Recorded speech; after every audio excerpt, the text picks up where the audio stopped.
Ayan mga ka-Duterte, kita nyo naman mga Duterte, Romualdez, kahit kailan hindi ako nangupit sa kaban ng bayan.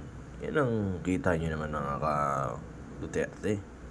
Wala daw siyang ninakaw na pera sa taong bayan. Diyos ko naman. Nasa punta nga sa inyo yung mga mali-malita, mga bilyon-bilyon. Pera ng bayan ang pinagnanakaw nyo.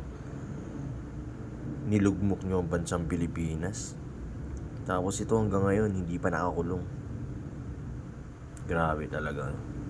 Kawawa talaga ang bansang Pilipinas. Kailangan talaga ng kamay na bakal. Mga Duterte talaga kailangan na makaupo sa Pilipinas. Nagiging ano na lang ng Pilipinas Nilalaro-laro na lang ng mga tao na to. Kailangan talaga dumating ng Duterte.